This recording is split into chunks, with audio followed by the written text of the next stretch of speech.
Halo brother, saya kebetulan hari ini kedatangan dari Monkey Magazine, katanya untuk mewawancari saya mengenai masalah namanya Bang Dot? Sebuah aktivitas upah. Ya itulah katanya.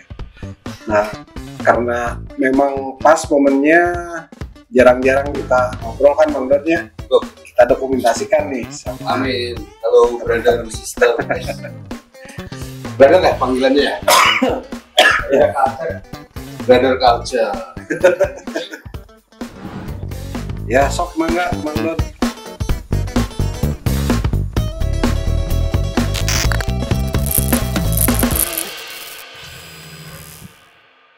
Intinya kita ngobrol santai aja.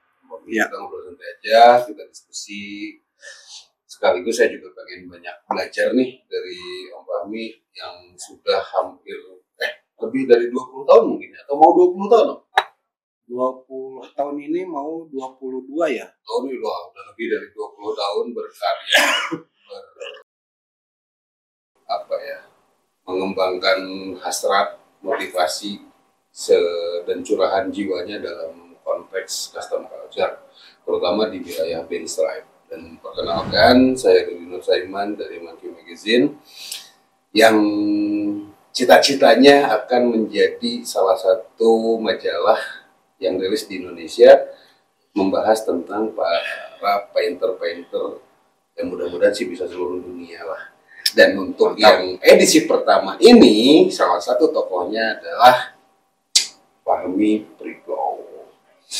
Terima kasih Om Fahmi sudah menyambut dengan penuh sungguhan dan riang gembira, termasuk bala-bala, bakso goreng, dan kopi dari Mosa.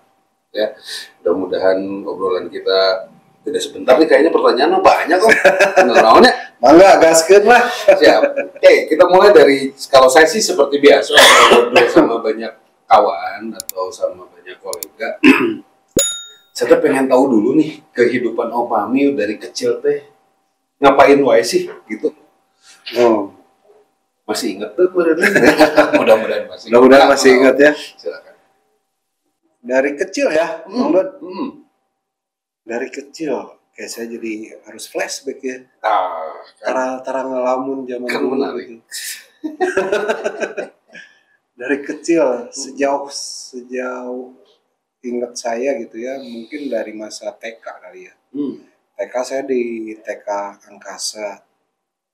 Jauh aja Angkasa. Yang di Husein gitu, Om Ded. Oke. Yang di Husein, karena memang dari rumah saya tinggal jalan kaki lah ya, dari rumah tuh bisa ke TK, ke SD juga di situ sama juga. di SD Angkasa. Dari kecil mungkin kalau dihubungkan dengan profesi saya sekarang, memang ada ininya ya, memang ada keterkaitannya gitu ya. Cenah dari dulu, kata orang-orang saudara-saudara saya atau kata orang tua saya juga gitu ya, saya tuh baheula teh dari kecil emang loba gaya gitu. Oke. Loba gaya itu maksudnya naonnya udah maksudnya udah emang pengen beda kalau dikasih sesuatu, saya pengennya yang beda gitu. Nggak mau sama yang si Anu misalnya, saudara saya yang lain misalnya. Saya nggak mau sama yang si Anu, nggak mau sama yang ini gitu. Bahasa ayeuna mah tidak mainstream lah ya. Ya menurutnya dari kecil emang udah kayak gitu. Okay. Terus jadi nggak tahu ya, emang tidak turak itu menurutnya jadi udah sesuatu tuh emang selalu pengen bagus aja gitu.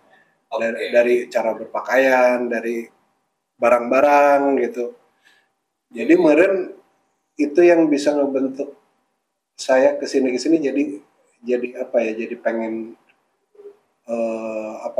lebih keminatannya tuh ke arah yang sesuatu yang berestetik gitu. Oke. Berarti dari kecil itu sudah terbiasa menentukan keputusan sendiri. milih baju sendiri gitu ya. Iya benar. Oh, oke. Benar kayak gitu. Kondisi orang tua pada saat itu memberikan kebebasan kah atau ada intervensi kah atau gimana? Dari kecil memang udah dibebasin gitu ya, nggak ada kamu harus nanti udah gede harus kayak gini Nggak ada ya? nggak ada tuntutan pokoknya. Nggak ada sama sekali, nggak ada tuntutan. Jadi ya seketemunya saya aja gitu. Oke. Dari kecil gitu. Terus SD mungkin saya lebih banyak ini juga sih, resep aktivitas fisik gitu ya. Jadi suka mainnya pranggobang gitunya. Pranggobang, main kaleci, main kelereng, main layangan, main bola gitu. Dari SD itu mah kayaknya full dari SD kelas 1 sampai kelas 6 teh aktivitas fisik gitu, banyak keluar rumah lah gitu. Oke. jarang di rumah gitu. Di rumah pagi-pagi kalau misalnya lagi sekolah siang, pagi-pagi saya udah disamper teman-teman, main bola dari jam 6:30 udah main bola gitu. Pulang ke rumah, enggak sekolah siang misalnya. Misalnya sekolah siang. Kalau sekolahnya pagi, siangnya pulang sekolahnya udah sudah main bola, main layangan sampai maghrib gitu. Asik. Jadi ku ibu saya teh nyesi maghrib gitu, saya teh disebutnya. Pokoknya mah datang maghrib aja. Tapi di sendal teh geningan kalau mana? Sendal jepit. Emang asli dari daerah mana Mami di Bandungnya? Saya di Jatayu. Oh, Jatayu. Jatayu. Jadi memang kawasannya kawasan padat ya. Teman-teman saya banyak kan memang yang menengah ke bawah gitulah ya. Tapi resep gitu ya, jadinya mainnya tuh jadi banyak temen loh ya gitu. Mainnya tuh jadi bukan main yang diam di rumah gitu. Mainnya tuh main kemana gitu. Main layangan, naon gitu. Ngabring gitu. Nah, kalau keluarga sendiri, bapak, ibu gitu, secara background atau pernah cerita gitu dulunya, apakah beliau juga seorang seniman mungkin? Atau ada darah seniman dari keluarga? Seniman mungkin ada dari kakek, dari bapak kali ya. Cuman bukan dari nenek. Cuman bukan ke seni rupa. Ke seni. Jadi dulu nenek saya teh sinden. Wah, di Sukabumi dulu teh.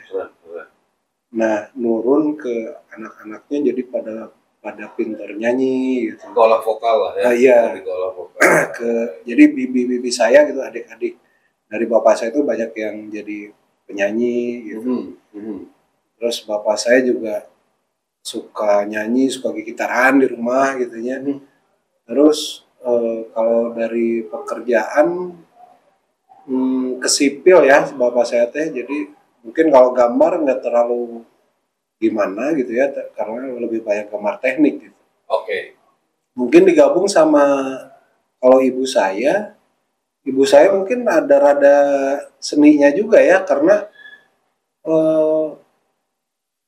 ibu saya selalu pintar masak lah ibu saya teh.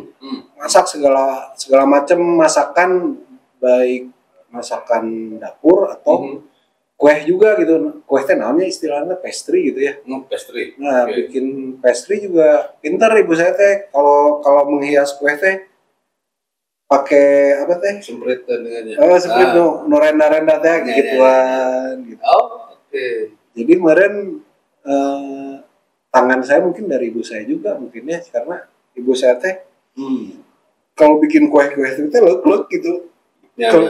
Kelihatan gitu kalau misalnya sabar bikin kue ulang tahun pernikahan gitu. Bikin kue ulang tahun pernikahan, cara menghias kuenya teh saya jadi keingetan ya, nanti benar jadi keingetan gitu. Jadi ibu saya juga emang pinter jadi tangannya udah kelatih merenya. Karena untuk bikin renda-renda non emang tangannya mungkin harus. Berarti ibu terima orderan gitu? Iya. Oh, terima. Jadi catering. catering segala macam dari masakan sampai kue-kue gitu. Bisa jadi itu mungkin modal awal kayaknya. Mungkin ya. Yang kadang-kadang tidak pernah disadari. Nah itu dia kenapa ini saya perlu tanyakan, karena kita sebagai manusia yang terlahir dari orang tua bisa jadi ada satu atau dua hal yang memang jadi turunan. Itu bahkan banyak orang menyebutnya sekarang mungkin bakat gitu ya. Tapi kalau tidak dilatih juga bakat kan repot sebenarnya banyak. Betul banget. Tetap harus berproses gitu. Betul kan? Sekali.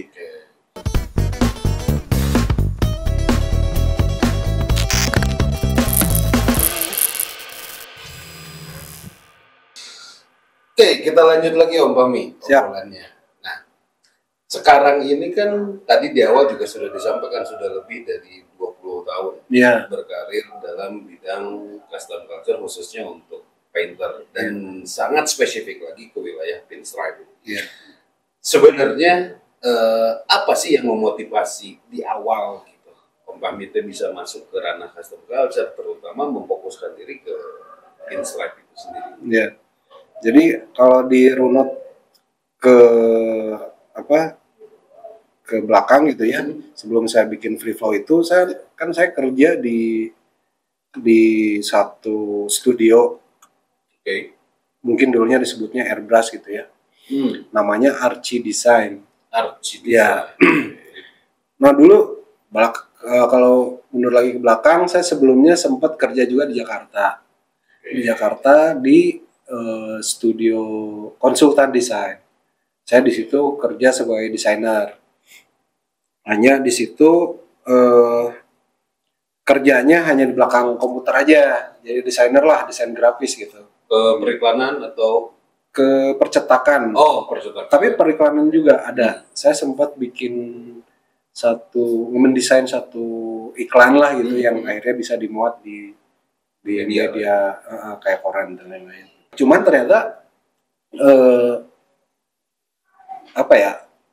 akhirnya di sana saya cuma setahun lah karena ada Krismon kan waktu itu 98 Krismon kan.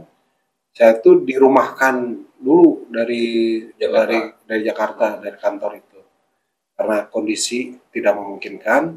Akhirnya saya udah dirumahkan.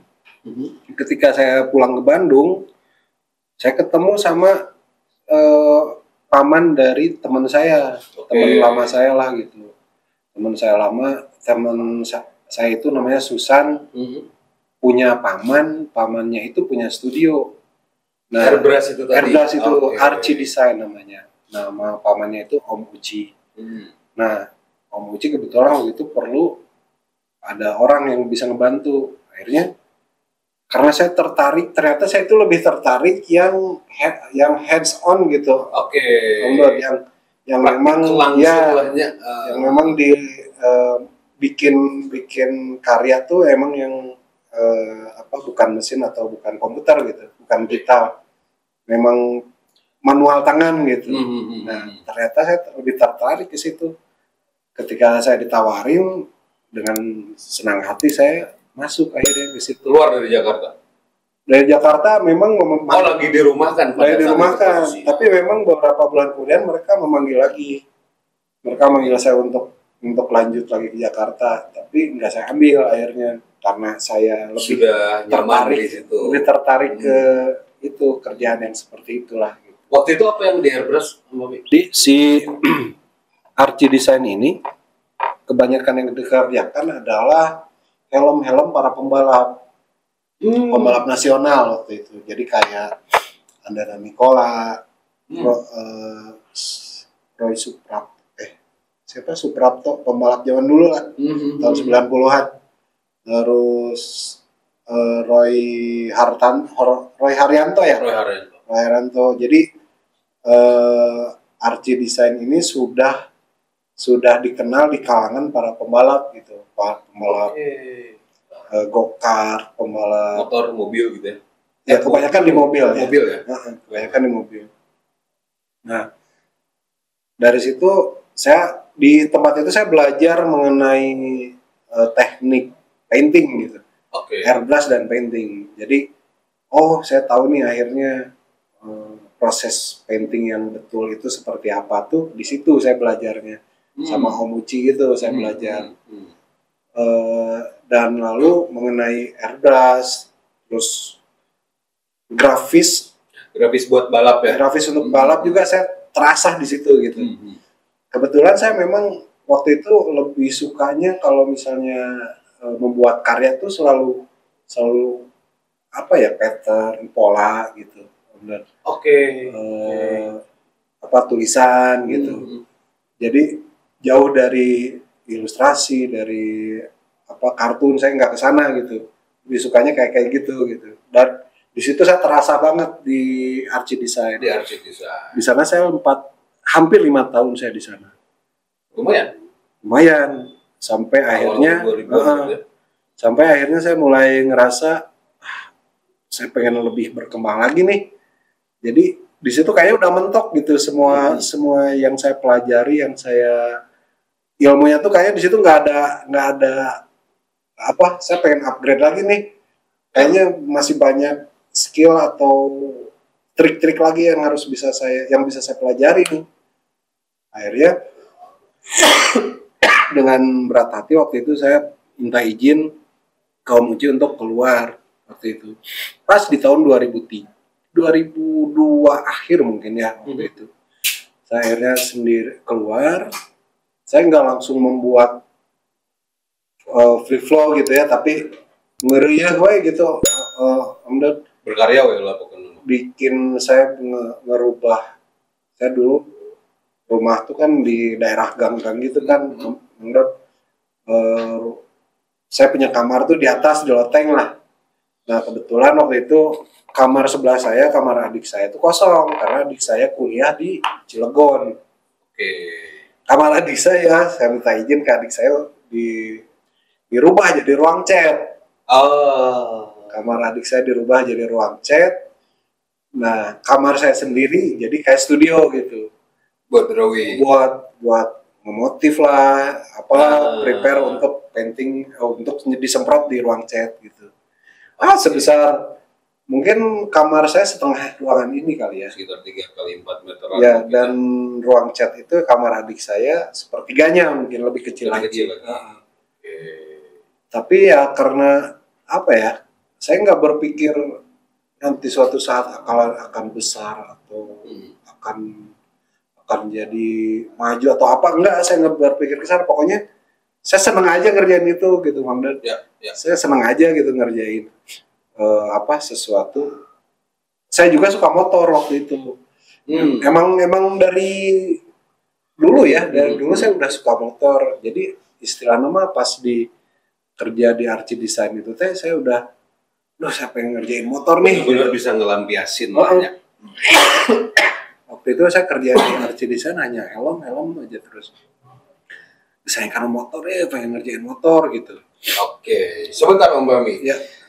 Sebelum melanjut ke pertanyaan selanjutnya, santai dulu. Kita jeda iklan dulu.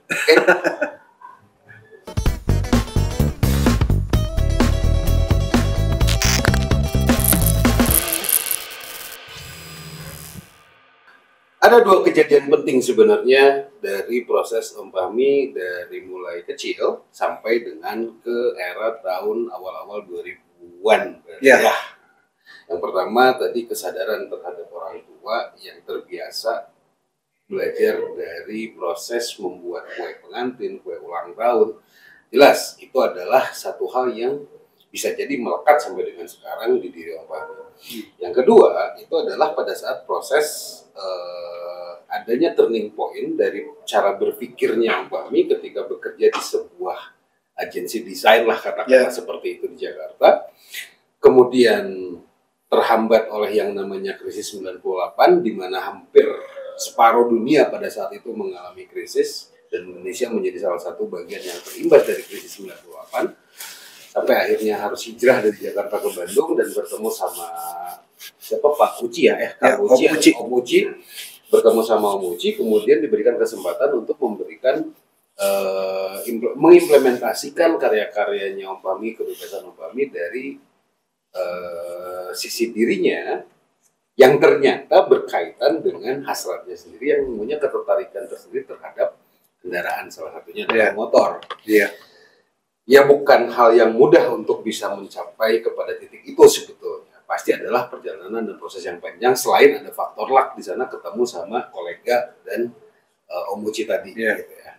Tapi yang jelas Om Uci pun saya rasa tidak akan serta-merta begitu saja menerima orang untuk bekerja sama. Gitu. Pastinya dilihat dari sisi personal. Gitu kan ya Om ya. Antara kemauan, antara keinginan, hasrat, dan sebagainya. Dan tanpa terasa ternyata sama Om Uci itu sekitar 4 tahunan gitu kurang lebih. Hampir 5 tahun. Hampir 5 tahun. Tentu saja itu juga bukan hal yang sangat mudah. Dan 4 atau 5 tahun itu biasanya titik jenuh manusia akan muncul tuh biasanya. Apalagi mengerjakannya yang sifatnya pattern atau di media-media tertentu saja. Ada perlawanan di dalam diri pribadi yang cenderung pengen kebebasan lain atau pengen mencari sesuatu yang baru lagi, baru lagi, dan baru lagi. Gitu ya. Yang akhirnya kemudian merubah kamar adiknya menjadi ruangan cat dan mengorbankan kamar sendirinya sebagai buat studio drawingnya. Itu bukan hal yang mudah dan itu sebenarnya keputusan yang harus disertai dengan keberanian dan nyali sebenarnya. Keputusan yang gila itu sebetulnya. Karena akan menggantungkan nasib kepada dirinya sendiri. Intinya kan itu sebenarnya kan. Jadi mencoba untuk bertahan hidup, mencoba untuk mempertahankan nasibnya itu lewat kakinya sendiri, tangannya sendiri, cara berpikirnya sendiri. Nah, kita lanjut nih ke beberapa pertanyaan. Tenang, kalau jumlah pertanyaan mah bisa diperbanyak, bisa dipersingkat. Gitu. Pada saat turning point tadi gitu umpamanya, kan keluar nih dari Om Uci gitu. Keluar dari Om Uci. Jelas belum menemukan dong sebetulnya secara karakter itu mau kemana, akan seperti apa dan sebagainya. Butuh berapa lama sih mempertahankan idealis itu gitu sampai akhirnya, dan apa juga yang dilakukan Om Fahmi pada saat pertama kali memutuskan saya keluar dari Om Uci, mau kerjain sendiri aja. Sebetulnya yang bikin saya waktu itu, saya niat untuk keluar itu kayaknya setahun sebelumnya gitu ya. Setahun sebelumnya sampai akhirnya di 2003 saya keluar gitu. 2002 akhir saya keluar. Nah, setahun sebelumnya itu saya udah bilang, saya udah ada niat pengen keluar. Saya nggak bilang akan buka sendiri atau gimana ya, pokoknya keluar aja. Hanya waktu itu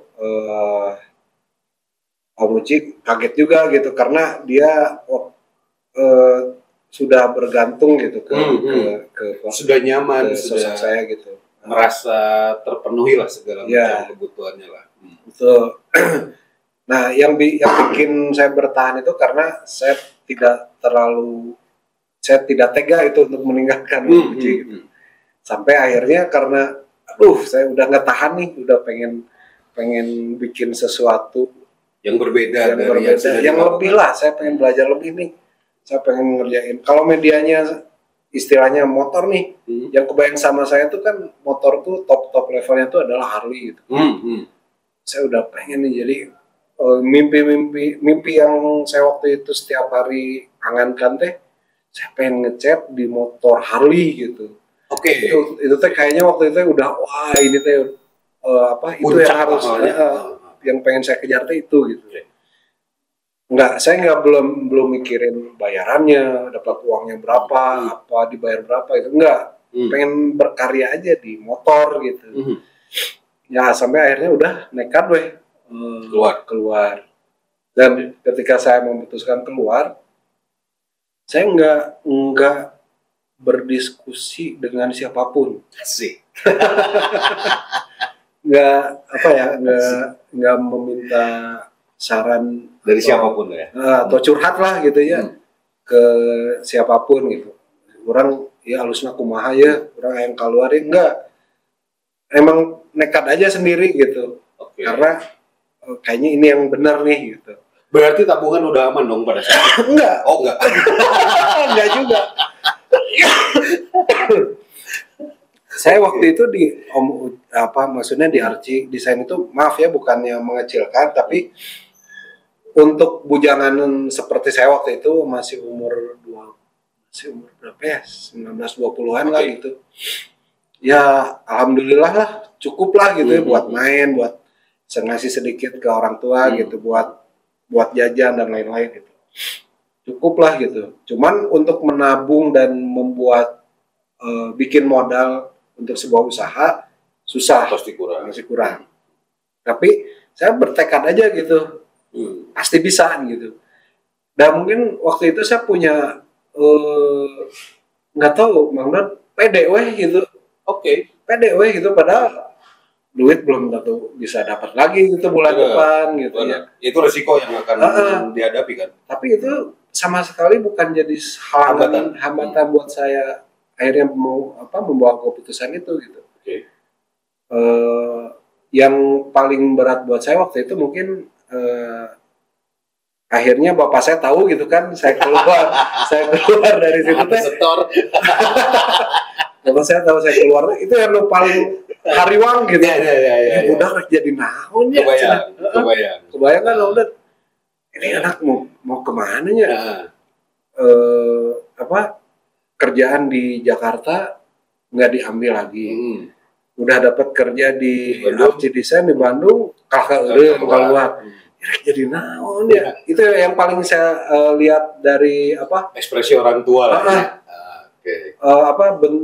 Mungkin itu cuman satu itu aja yang benturan kenapa akhirnya saya keluar dan memutuskan buka sendiri itu bapak saya aja gitu. Cuman bapak saya juga nggak berani sampai akhirnya nanya gitu atau menghalangi gitu, apalagi menghalangi nggak berani juga gitu. Karena mungkin orang tua saya udah tahu karakter saya seperti apa menurutnya. Soalnya misalnya udah pengen sesuatu kekeh gitu, harus tercapai gitu kasarnya malah. Atau diusahakan untuk tercapai nggak tercapai dicoba tetap kekeh weh gitu, Bang, kekeh gitu, pengen sesuatu kekeh weh gitu, kudu gitu, nggak bisa ngelawan gitu ya. Mungkin tahu saya karakter saya seperti apa gitu. Cuman saya mah pede weh gitu, udah mau yuterek karuna jadi naon gitu. Saya juga nggak tahu waktu itu akan jadi seperti apa nih tempat saya di kamar teh gitu. Nggak tahu sama sekali ke depannya, pokoknya makanya akhirnya saya menamakan free flow gitu.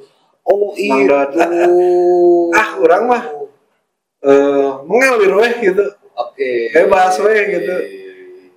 Akhirnya dan di misalnya di filosofikan karya mah, jadi istilah nama orang berkarya sebebas mungkin gitu, tanpa ada filter. Iya. Nah, kalau begitu apa cara Om Fahmi untuk bisa bertahan pada saat itu? Kan tidak langsung dapat pekerjaan mungkin, tidak langsung dapat klien. Apa caranya dan apa yang dilakukan pada era-era tahun 2003 atau 2000-an? Gitu? Ya, nah, yang bikin saya pede itu karena saya bisa udah mendapat ilmu di Archie Design, proses painting yang benar gitu ya. Itu salah satu yang bikin saya pede gitu, Bang Don. Saya lihat di Bandung lah ya khususnya, atau di secara nasional juga mungkin ya, karena saya udah sering datang ke event-event kontes motor gitu. Saya suka datang ke sana dan lihat secara kualitas tampilan dari secara kualitas dan estetik gitu ya, teknik desain. Iya mah ya betul, desain juga. Nah karyanya be aja orang pede ya, yang juara teh kayak gimana gitu. Bang Dot, yang juaranya juaranya sih kayak gini ya. Nah bisa jadi juara. Orang bisa lebih berkali-kali lipat lebih halus dirinya gitu. Itu yang di benak saya teh bikin saya pede gitu. Makanya cuman kan waktu itu istilah nama promosi teh terbatas ya. Betul karena tidak seperti sekarang, belum ada media sosial, belum ada internet gitu. Internet masih kayaknya terbatas, masih kayaknya di warnet lah. Ya betul. Masih kayaknya di warnet gitu. Scanner email dan apalah gitunya dulu teh. Dan Friendster. MIRC pada zamannya nggak banyak. Ngapa berarti kolot? Nah, waktu itu saya dekat banyak teman-teman Brotherhood lah ya di Bandung Malah gitu. Klub yang paling besar adalah Brotherhood pada saat itu ya. Dan saya punya teman yang jadi member di sana. Nah, saya mencoba aja masuk ke kalangan-kalangan mereka gitu. Menawarkan diri atau ya jadi kayak salesman. Oke. Jual dirinya. Jual diri.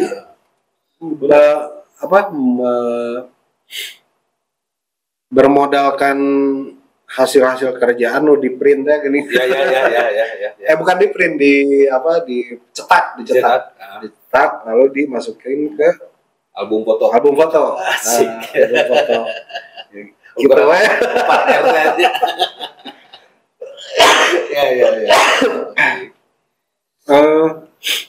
Terus selain itu juga saya punya teman-teman yang main motor. Saya tawar-tawarin, sok dia rek ngecat, kurang lah sok cobaan. Nah, saya nggak minta bayaran tarif harga gitu. Enggak, yang penting modal ya terganti aja bahan tergantikan aja. Dan saya waktu itu emang ngerjainnya full dari mulai ngamplas, ngadempul sampai terakhir sendiri. Dulu waktu itu kayak gitu. Masih kalangan teman-teman aja yang saya kerjain, helm apa gitu, motor sendiri. Sampai akhirnya mulai ada teman-teman yang teman saya punya kenalannya lagi gitu. Melihat hasilnya. Jadi ngasih tahu ya, kamu ngecat motor mah ka dieu we mana rek beuki motoran kan. Ada saudara saya juga gitu yang suka ikutan kontes. Setelah tahu saya bisa ngecat, nyoba ke saya gitu. Ya udah di situ mulai ngerjain motor-motor kecil Bang, Mio, Jupiter gitu, motor-motor kecil lah, bebek gitu.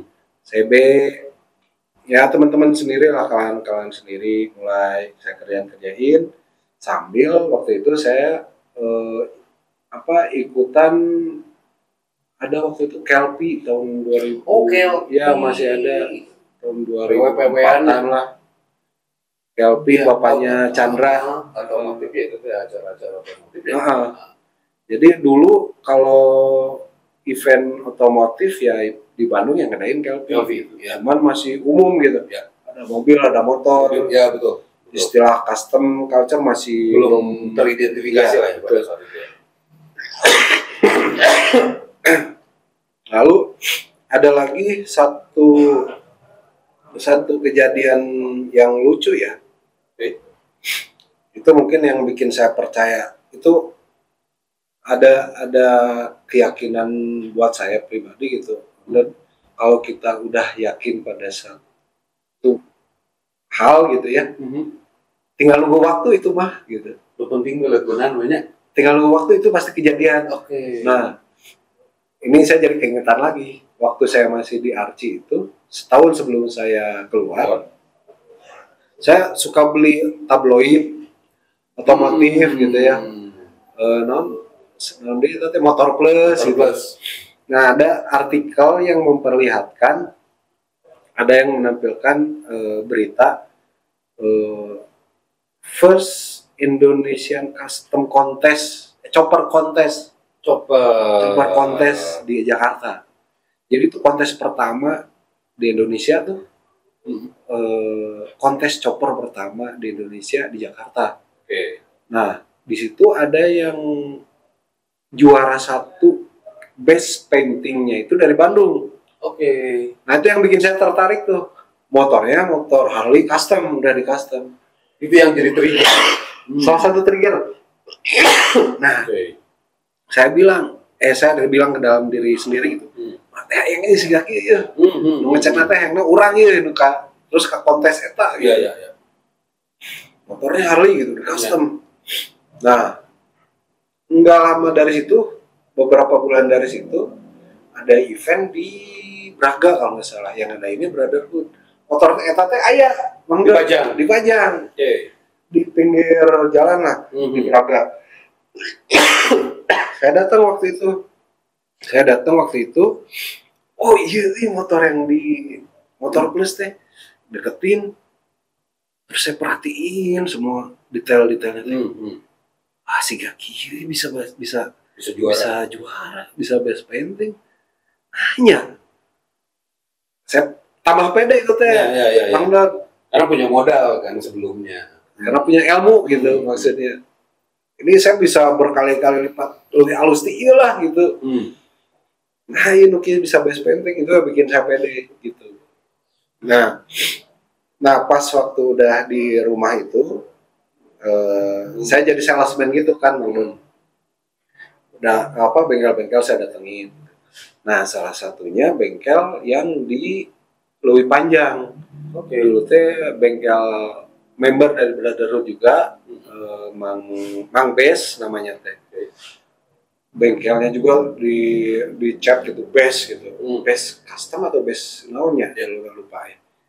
Di Leuwi Panjang, saya datang ke situ. Saya lihat di tembok teh si motor yang saya lihat tadi di Braga itu ada di situ. Si tangki spakbornya teh ngegantung di bengkel eta, Mang Dot. Di bengkel teh ngegantung, ya di dieu. Terus saya ningali motor nu apa ya? Mesinnya sama, yang motor itu mesinnya sama, tapi bajunya udah beda. Si kayaknya baru jadi gitu. Bentuknya udah beda, lebih ekstrim lagi lah gitu. Oh, si Gana motor itu teh udah rubah lagi nih customannya. Ganti baju. Jadi seperti ini yang sekarang. Oh iya, ini yang bengkel lah. Nah itu makanya yang saya bilang tadi, kalau yakin pada sesuatu pasti kejadian gitu. Nah ketemu akhirnya sama si motor eta teh gitu. Iya bengkelnya di dia. Oke. Nah benar. Akhirnya ketemu sama si buildernya, si Mang Bes. Kenalan saya teh. Ya gitulah, saya budak politik teh gini ya. Budak yesterday afternoon teh. Asik. Kemarin sore. Kenalan sama Mang Bes. Oh gitu, kenalan Mang Bes. Kenalin Fahmi gitu. Saya teh bisa ngecat gitu ya, punya bengkel sendiri. Bengkel cat banyak. Bisa Mang Bes mau ngecat motor ini, Mang Bes nawarin ke yang punyanya bisa mau ngecat gitu. Oh gitu.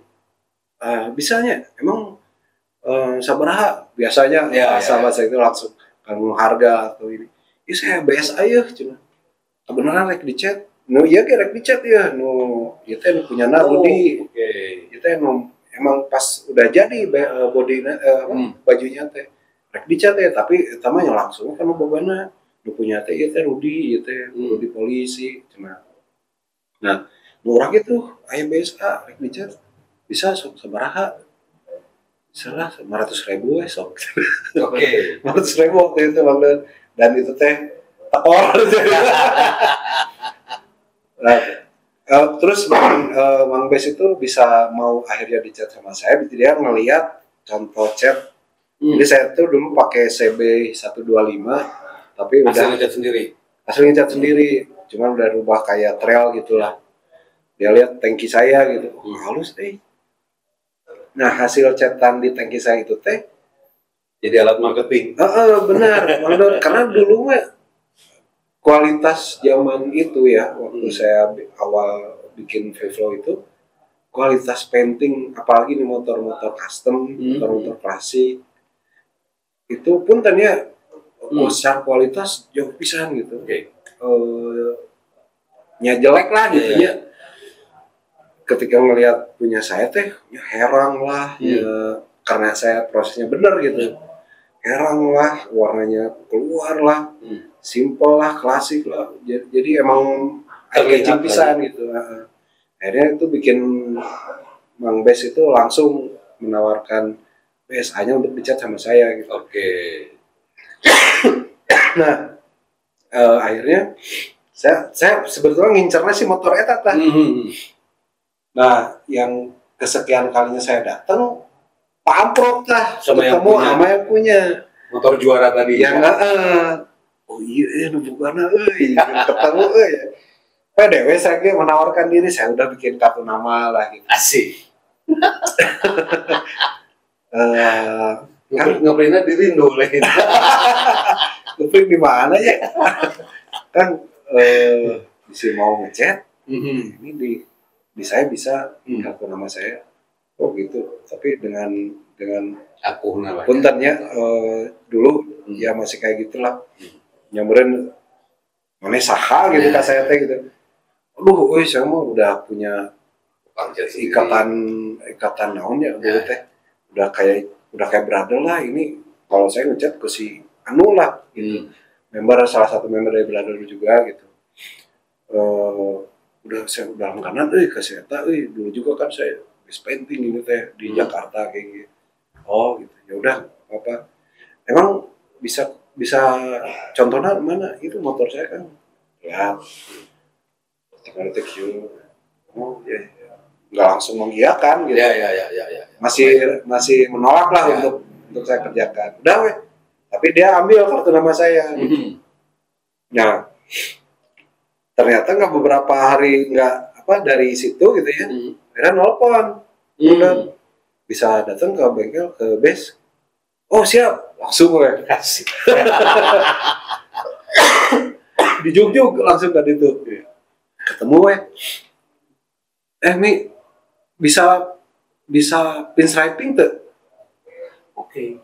Nah, jadinya Mang Dot, iya sebenarnya history akhirnya saya mendalami pinstriping di situ.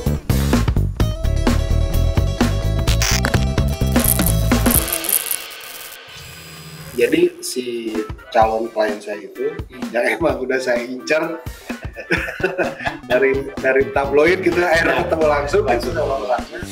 Dan itu pas di tanggal 26 Juni. Apa hubungannya? Ulang tahun saya. Masa 26 Juni pas di tanggal 26 Juni pas baru saya diputusin sama pacar saya itu teh 26 Juni teh. Jadi istilahnya ternyata sebentar saya potong dulu.